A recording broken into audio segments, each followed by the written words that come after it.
आप अखिलेश से ये बोल दीजिए कि एनआरसी सीए के खिलाफ जिस तरीके से देश के मुसलमानों ने आंदोलन करा, अखिलेश ऐसे आंदोलनों को लीड करें। हम अखिलेश को एक्सेप्ट कर लेंगे। अखिलेश से कहिए कि बाबरी मस्जिद पर जो सुप्रीम कोर्ट का फैसला आया था, अखिलेश उसको एक्सेप्ट न करके ओवैसी साहब की तरह विरोध करके दिखाएं। हम अखिलेश को और मायावती को एक्सेप्ट कर लेंगे।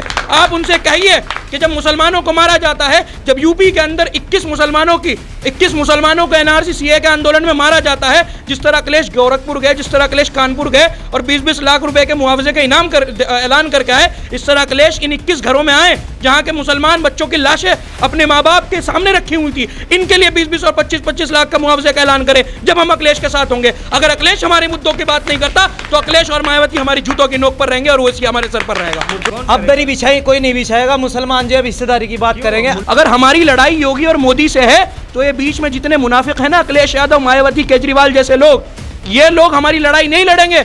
अकबर और असद इतनी ताकत रखते हैं कि योगी और मोदी से खुद लड़ाई लड़ सकें। मुनाफिकों की जरूरत नहीं है।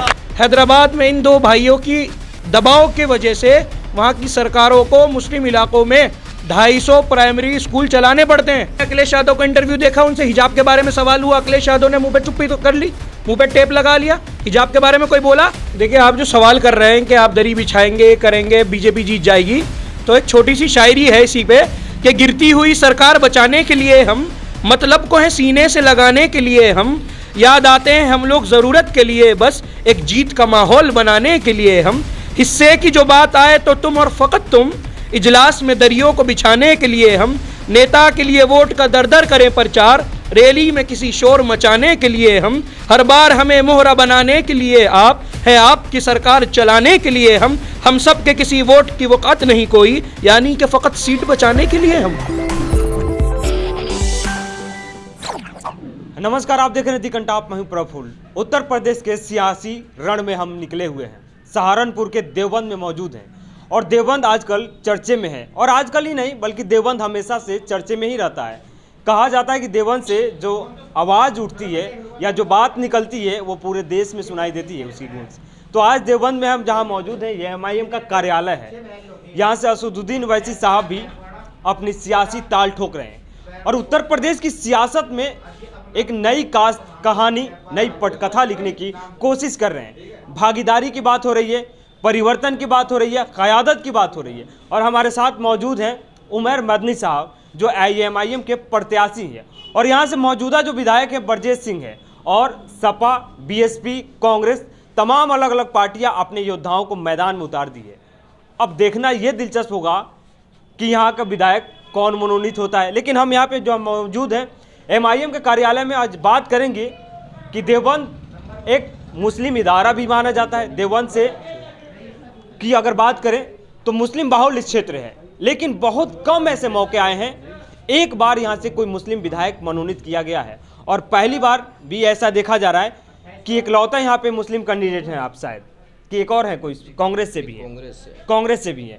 तो खैर इस बार देखते हैं कि क्या इस बार भी ठाकुरों के यहाँ खाते में जाती है या फिर असदुद्दीन ओवैसी के भाषणों के बाद कुछ बदलाव आते हैं। खैर इन्हीं से बात करते हैं, शुरुआत करते हैं विधायक जी से। प्रत्याशी हैं आप, तैयारी कैसी है आपकी? बिस्मिल्लाहिर्रहमानिर्रहीम। देखिए, मैं देवबंद विधानसभा से मजलिस इत्तेहादुल मुस्लिमीन AIMIM का देवबंद विधानसभा से प्रत्याशी हूँ। और तैयारी के बारे में जैसा आपने अभी कहा, तो तैयारी में और मेहनत में हमारे कोई कमी नहीं रही। हम लोगों ने जहाँ तक हो सका हमने हर जगह जाने की, पब्लिक के बीच जाने की, उनकी समस्या जानने की, उनकी प्रॉब्लम सॉल्व करने की, हमने हर चीज़ पर बैठ कर के बात करी लोगों से। तो हमें अपने आप में ये महसूस हो रहा है कि हमारा पहला चुनाव होने की वजह से और हमारे बाकी जो हैं बड़ों के और बुज़ुर्गों के जो काम हैं, उनकी बुनियाद पर हमने अब तक जितनी मेहनत करी है, जहाँ जहाँ गए, बहुत अच्छा रिस्पांस मिल रहा है हर जगह से।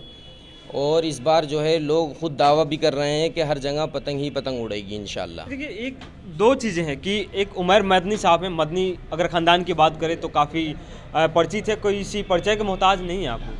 तो उसका असर होगा या असदुद्दीन ओवैसी का असर होगा, या फिर ये उत्तर प्रदेश की सियासत में जो बदलाव की लहर है उसके एवज में आपको वोट पड़ेंगे?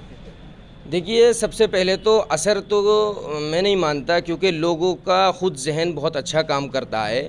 और वो सबसे बड़ी चीज़ जो जुड़ रहे हैं वो असर तो देखिए हमारे बड़ों की दुआएं और उनका जो उनकी क़ुरबानियाँ साथ हैं, इस वजह से भी है। लेकिन जो लोग बैरिस्टर साहब का जो एक जहन है और जो उनको देश बचाने की बात करते हैं, वो संविधान बचाने की जो बात करते हैं और उसके दायरे में रह कर के जो वो एक कौम की रहनुमाई कर रहे हैं, उस वजह से ज़्यादा लोग जुड़ रहे हैं उनके साथ। हमने भी यही बताया था पिछले इंटरव्यू में कि हम उनके ज़हनी एतबार से, उनकी सोच के एतबार से उनके साथ जुड़े हैं और इसी सोच के एतबार से हम लोगों की, कौम की, अपने आवाम की और मज़लूमों की खिदमत करना चाहते हैं। आज आखिरी दिन है, कल मतदान होना है। उमर मैदनी साहब जब राजनीतिक अखाड़े में उतरे तो किस मुद्दे को लेकर उतरे? देखिए, मुद्दे जो हैं बहुत सारे हैं। सबसे पहले तो सवाल ये आता है कि अगर देश बचा रहेगा तो मुद्दे भी बचे रहेंगे। तो हम लोगों ने जो ये कदम उठाया है इतने आखिरी वक्त में और ऐसे नाजुक हालात में, तो उसमें देश बचाने की सबसे पहले बात हो रही है, क्योंकि मुद्दे देश पर तो ऑलरेडी कोई बचा रहा है। पार्टी, मौजूदा पार्टी, वो देश को सुरक्षित रख रही है और सुरक्षित हाथों में भी देश है। नहीं, ये तो बिल्कुल गलत है। ऐसा आवाम को हमारी महसूस नहीं हो रहा है। जो प्रदेश के लोग हैं उन्हें अनकम्फर्टेबल फील हो रहा है सरकारों से, क्योंकि सरकार गलत हाथों में है और सरकारी लोग गलत उस पे हैं। तो कोई काम इस तरीके का नहीं हो रहा है। अभी हिस्सेदारी की जो हमारी लड़ाई है इस पार्टी की, वो हिस्सेदारी नहीं मिल पा रही है। जो अपना वोट दे करके और अपने वोटों का इस्तेमाल करके जिन पार्टियों को आज इतने ऊंचे मकाम पर पहुंचाया, मजलूमों ने, कमज़ोरों ने, मुसलमानों ने, और उन्हीं लोगों के ये विकास की और इनके आरक्षण की और इनके उसकी बात नहीं करते हैं।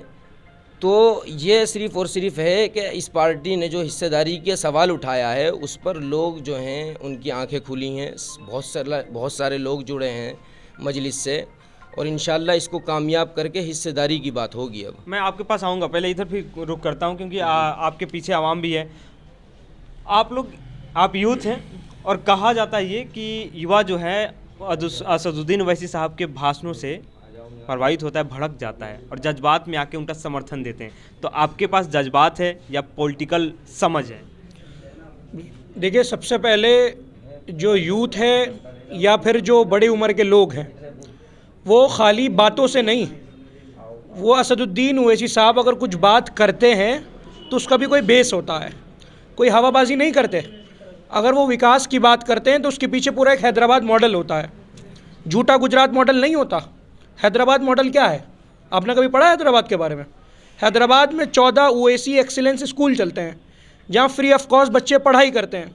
हैदराबाद में इन दो भाइयों की दबाव के वजह से वहाँ की सरकारों को मुस्लिम इलाकों में 250 प्राइमरी स्कूल चलाने पड़ते हैं, जहाँ मुसलमान 60,000 बच्चे और बच्चियाँ फ्री में तालीम हासिल करते हैं।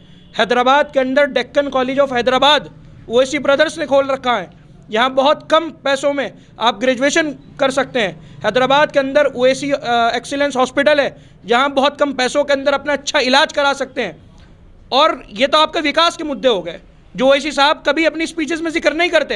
ये कौन बताता है? हैदराबाद की आवाम बताती है। हैदराबाद का हिंदू और मुसलमान मिलकर वोट करता है। साहब इन सब मुद्दों को छोड़ के सियासत अपनी जो खेलते हैं, जज्बात पे खेलते हैं, धर्म पे खेलते हैं, ये आरोप लगते हैं उन पे। देखिए, अगर आपको हक की बात करना धर्म पे खेलना लगता है, आपको हिजाब की बात करना धर्म पे खेलना लगता है, आपको बाबरी मस्जिद की बात करना धर्म पे खेलना लगता है, आपको एनआरसी सीए की बात करना धर्म पे खेलना लगता है, आपको ट्रिपल तलाक की बात करना धर्म पे खेलना लगता है, तो हमें ऐसी सियासत ही करनी है जो हमारे हक को और हमारे वजूद को बचाए। तो अखिलेश यादव तो बचा रहे हैं ना। अखिलेश यादव तो बोलते हैं कि हम मुसलमानों के लिए यहाँ पे काम किए हैं। आजम खां को पोस्ट दिया जाता है। कल आपने अखिलेश यादव का इंटरव्यू देखा, उनसे हिजाब के बारे में सवाल हुआ, अखिलेश यादव ने मुंह पे चुप्पी तो कर ली, मुंह पे टेप लगा लिया। हिजाब के बारे में कोई बोला? क्या अखिलेश यादव ने किसी को इंटरव्यू दिया कि आप हिजाब के ऊपर सवाल नहीं कर सकते?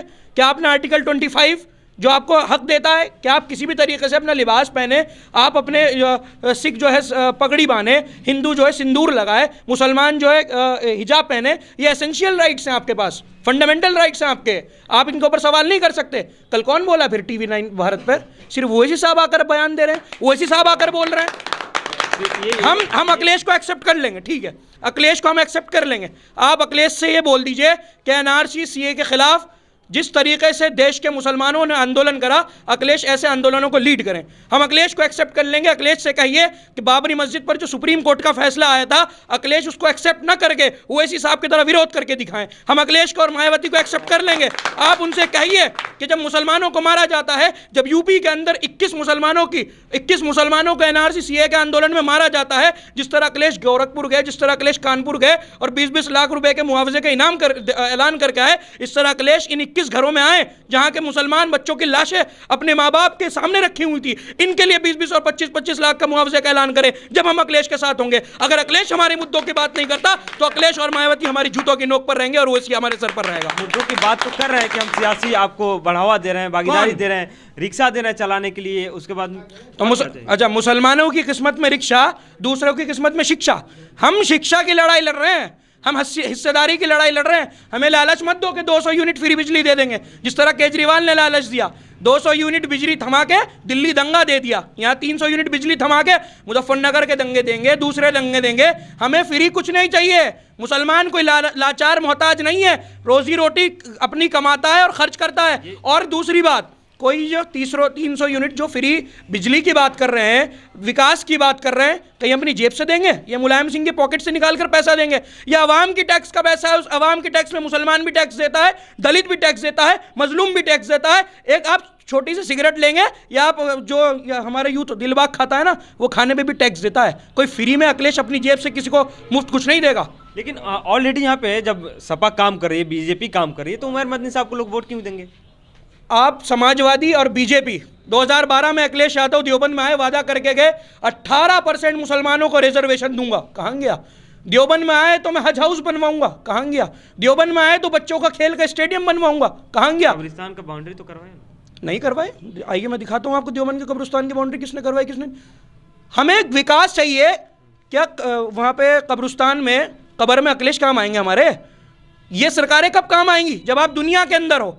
ये सरकारें कब काम आएंगी? जब आपकी विकास की बात होगी, आपकी शिक्षा की बात होगी, आपकी स्वास्थ्य की बात होगी। 5 साल से बीजेपी का विधायक है देवबंद के अंदर। किसी एक से पूछ लीजिए कि बीजेपी के विधायक ने अपने इलाके में बीजेपी के विधायक को देखा हो। और हम ये वादा करते हैं, और हम ये वादा नहीं बल्कि मजबूती के साथ कहते हैं, अगर मजलिस का विधायक जीतेगा तो जिस तरीके से हैदराबाद के अंदर दारुस्सलाम में रोज जनता दरबार लगता है ना, सुबह 9 बजे से दोपहर 2 बजे तक, देवबंद के अंदर भी मजलिस का एक कार्यालय मुस्लिम इलाके में होगा, एक कार्यालय हिंदू इलाके में होगा। किसी का विकास का काम नहीं रुकेगा। आप कह रहे हैं कि एमआईएम का कैंडिडेट जीतेगा। बिल्कुल। ये कहा जाता है कि एमआईएम का कैंडिडेट जीतता नहीं बल्कि खेल बिगाड़ देते हैं। देखिए, ये जो सियासी दुकानें खुली हुई हैं ना, मायावती की, अखिलेश यादव की, केजरीवाल की, और जो भी सो कॉल्ड सेक्युलर पार्टीज हैं, इनको लगता है कि मुसलमान इनका बंधुआ वोट है। अखिलेश यादव, यादवों की पार्टी, यादव उनको वोट नहीं करता। यादव छोड़िए, घर में बहू वोट नहीं करती, वो बीजेपी के पाले में जाकर बैठ जाती है। तो इनकी दुकानें जो है मुसलमान चला रहे हैं। और मुसलमान क्योंकि आप यूपी के अंदर फैक्ट और डेटा की बात करें, 71% मुसलमान जाहिल है। उनको कोई भी 200 यूनिट का लॉलीपॉप थमा दिया, उनको कोई भी झूठा वादा दिखा दिया, मुसलमान को लगता है कि मुसलमान पढ़ा लिखा नहीं है। तो बीजेपी को कौन हराएगा फिर? हमने ठेका ले रखा है क्या? तो आप ये बात हिंदू इलाकों में जाकर क्यों नहीं करते कि बीजेपी को कौन हराएगा? हर बार 5 साल में आते हैं, मुस्लिम इलाकों में सोचा छोड़ देते हैं कि बीजेपी को हराना है, अखिलेश को वोट दे दो, बीजेपी को हराना है, मायावती को वोट दे दो। आप हिंदू इलाकों में जाकर क्यों बात नहीं करते? हमने ठेका ले रखा है। जिस तरह हमारे लिए बीजेपी जूते की नोक पर है, इसी तरह अखिलेश भी हमारी जूते की नोक पर है। एक और आप बात नहीं कही थी। बिल्कुल बताइए। दंगा आएगा, दंगाई लोग बढ़ जाएंगे, ये तो बीजेपी की भाषा है। कहीं ऐसा तो नहीं कि उधर से टाई अप? देखिए, ये सरकारें जो है ना, ये सरकारें जो हैं, आप इनकी मंशा समझिए। अगर समाजवादी पार्टी सेकुलर पार्टी होती तो वो सुनील सिंह को अपनी पार्टी में नहीं लेती, जिसने कहा था मुसलमान की औरतों को कब्रों से निकालकर इनका रेप करना चाहिए। वो हसनपुर में अपना आरएसएस का एक चेहरा है, उसको अपने कैंडिडेट नहीं बनाती। अगर वो सेक्युलर पार्टी है तो वो सेक्युलर नेताओं को जगह देती। अगर वो सेक्युलर पार्टी है, वो इंसाफ पसंद पार्टी है, वो मेहनतकश लोगों को अपने टिकट देती। वो गुंडे, मवालियों, रेपिस्टों, इन तमाम लोगों को टिकट नहीं देती। और मजलिस के अंदर दूसरी तरफ देख लिए, मजलिस की पूरी लिस्ट उठाकर देख लिए, मजलिस ने आम लोगों को, बिल्कुल आम लोगों को, जो जनता के बीच में रहते हैं, जो हर वक्त जनता के बीच में रहते हैं, कोई हवाबाजी नहीं, कोई गाड़ी नहीं, कोई हेलीकॉप्टर नहीं, लोगों के दरमियान में रहते हैं, संघर्ष करते हैं, उन लोगों को टिकट दिया है। क्योंकि हमारा मकसद ये है कि हम लोग कोई पैराशूट कैंडिडेट न लाएं कि बसपा से टिकट कट गया तो मजलिस में आ जाओ, समाजवादी से टिकट कट गया तो मजलिस में आ जाओ। हम चाहते हैं कि जो मजलिस से मोहब्बत करता है हम उसी को छोटे से बड़ा लीडर बनाएं, चाहे 5 साल में बनाए चाहे 10 साल में बनाए। एक असदुद्दीन ओवैसी साहब अपने हर भाषणों में कहते हैं कि मुसलमान कब तक दरी बिछाएगा, तो क्या ये हकीकत है कि उत्तर प्रदेश की सियासत में मुसलमानों ने दरी बिछाया है किसी का? इंशाल्लाह आज से पहले तो 70 साल हो गए मुसलमानों को दरी बिछाते हुए, और इंशाल्लाह अब मुसलमान दरी बिछाने का काम नहीं करेंगे। फिर अब कौन बिछाएगा, कौन उनकी स्वागत करेगा भाई? अभी आप कोई ये इसका जवाब आप मुझसे लीजिए। आ रहा हूं, मैं आपके पास आऊंगा। फिर कौन अब दरी बिछाई कोई नहीं बिछाएगा, मुसलमान जो है हिस्सेदारी की बात करेंगे। अब आपने करी थी रिक्शे की बात, हमें अच्छी शिक्षा चाहिए और अच्छा रोजगार चाहिए, हमें रिक्शा नहीं चाहिए। रोजगार लीजिए ना, रिक्शा लीजिए, चलाइए। रिक्शा का मजदूरी करेंगे हम, तो रोजगार ही चाहिए ना। रोजगार चाहिए हमें, अच्छा रोजगार चाहिए, आरक्षण चाहिए हमको सरकारी नौकरी चाहिए। कर रहे हैं सर असदुद्दीन ओवैसी साहब हमें गुमराह नहीं कर रहे हैं, ये सिर्फ हम गलत सोच है हमारे जो मुसलमान भाई है ना।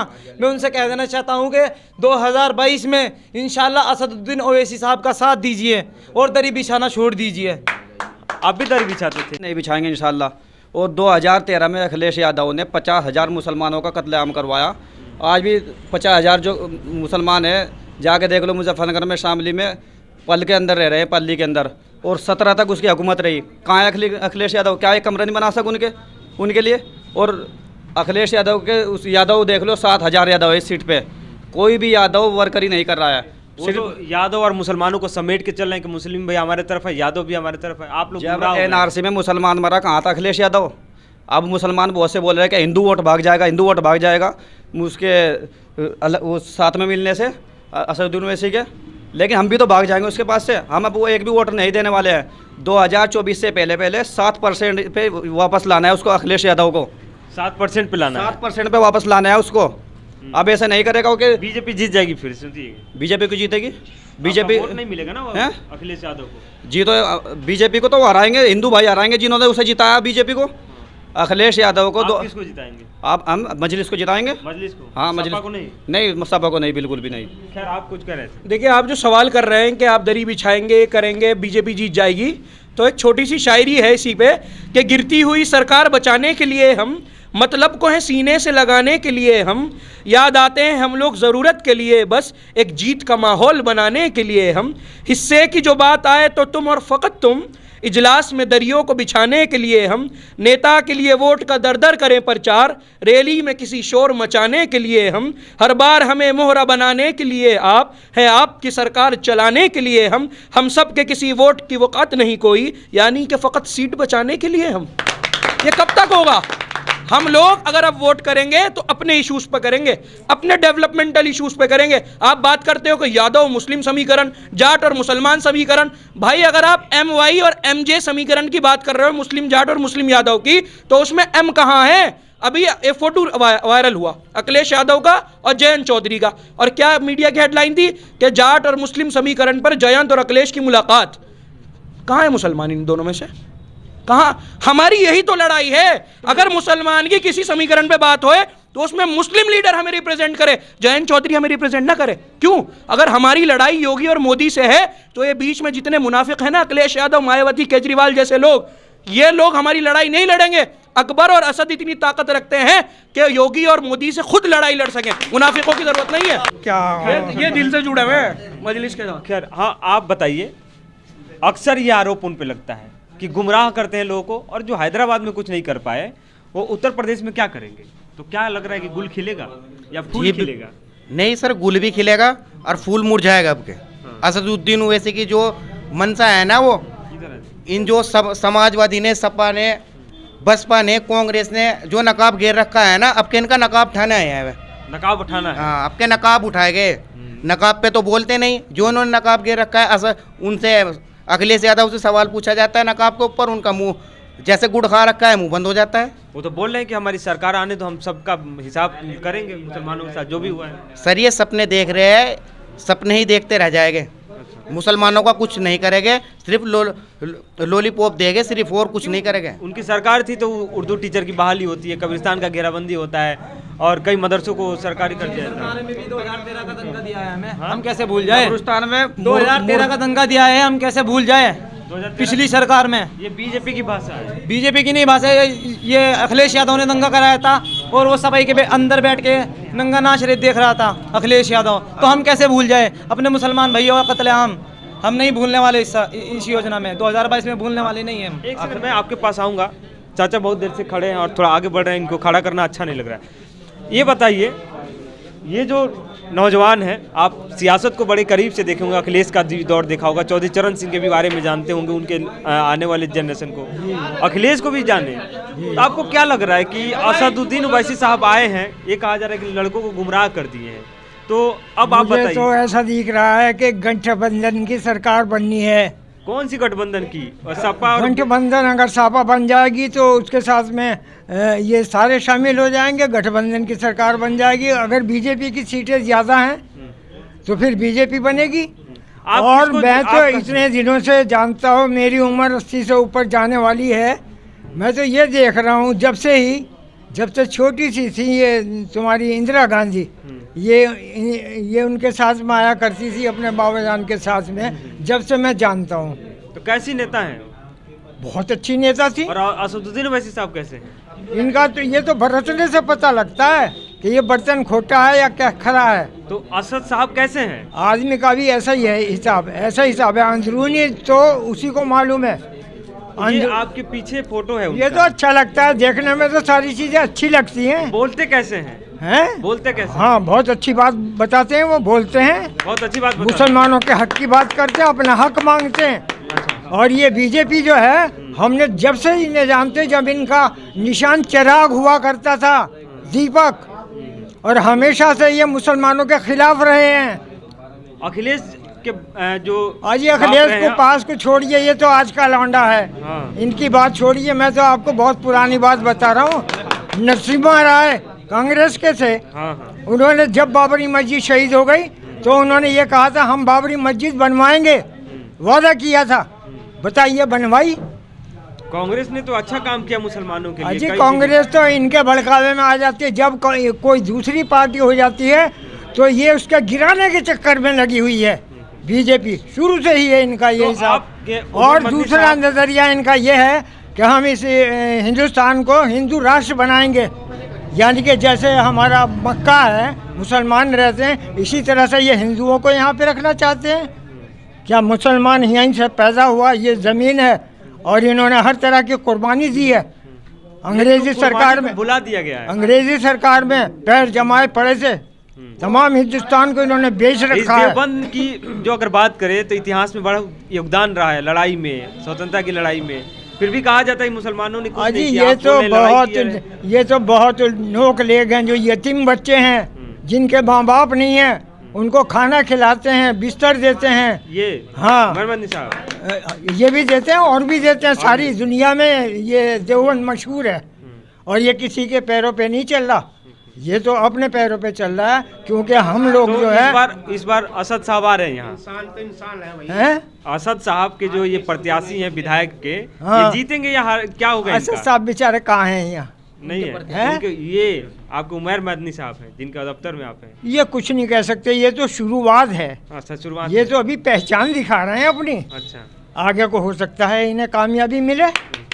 खैर अब लास्ट आपके तरफ चल लेते हैं कि आपकी लड़ाई किससे है, बीजेपी से, सपा से या बसपा से? नहीं, देखिए, हमारा जो ये आपने बात कही है, लड़ाई जो थी वो बैरिस्टर साहब के आने से पहले हमारी सपा से लड़ाई थी। लेकिन अब जो उनके आने के बाद माहौल चेंज हुआ है और जो वो बहुत बारीकी से हमारी जनता को बता करके गए हैं एक एक फ़ायदे और उसके दूसरी पार्टियों के नुकसानात, तो उससे ऐसा महसूस हो रहा है कि अब हमारी फ़ाइट किसी से नहीं है बल्कि और पार्टियों की फ़ाइट हमसे है।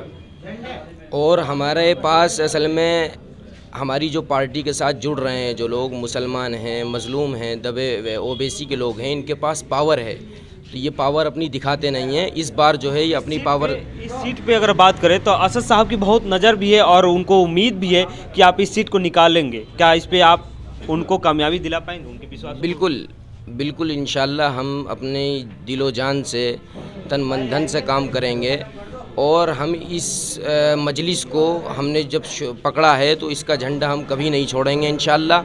हम इस बैनर तले अपनी देवबंद के आवाम के लिए और अपने विधानसभा के लोगों के लिए 24 घंटा इस बैनर तले हम तैयार रहेंगे और कभी हम इसका झंडा नहीं छोड़ेंगे इंशाअल्लाह। बहुत बहुत शुक्रिया बात करने के लिए। तो खैर ये MIM का दफ्तर है और हमारे साथ थे MIM प्रत्याशी उमर मदनी साहब, बाकी और भी लोग थे। तो कल यहाँ पे मतदान होने हैं दूसरे चरण के 9 जनपदों में 55 विधानसभा सीटों पे चुनाव होने हैं, कल मतदान होंगे। अब देखिए किसके पल्ले में जाती है सीट, क्योंकि उमर मदनी साहब का कहना है कि जो असदुद्दीन ओवैसी साहब ने हम पे भरोसा जताया है हम उस पर खरे उतरेंगे, इस सीट को जीत कर दिखाएंगे। तो कल जनता को फैसला करना है कि वो पतंग के बटन पे निशान दबाती है या फिर अलग जाती है, वो तो खैर कल पता चलेगा, कल के बाद यानी 10 मार्च को। और ये भागीदारी परिवर्तन मोर्चा, ये इनका गठबंधन है जिसमें बाबू मिश्रान, बाबू सिंह कुशवाहा है और 3 और भी लोग हैं। तो इनका कहना है कि अगर हमारी सरकार बनती है तो एक अलग राजनीतिक होगा, विकास की बात होगी, शिक्षा की बात होगी। तो उत्तर प्रदेश में सुनहरे ख्वाब दिखाए जा रहे हैं, लेकिन वो ख्वाब कैसे पूरे किए जाएंगे, कौन पूरा करेगा, वो 10 मार्च के बाद पता चलेगा। तब तक बने रहिए। 10 तारीख तक क्या होता है उत्तर प्रदेश की सियासत में, क्या चल रहा है, कौन से मुद्दे हैं, किस पे चुनाव लड़े जा रहे हैं, वो तमाम मुद्दों से आपको बाखबर कराते हैं।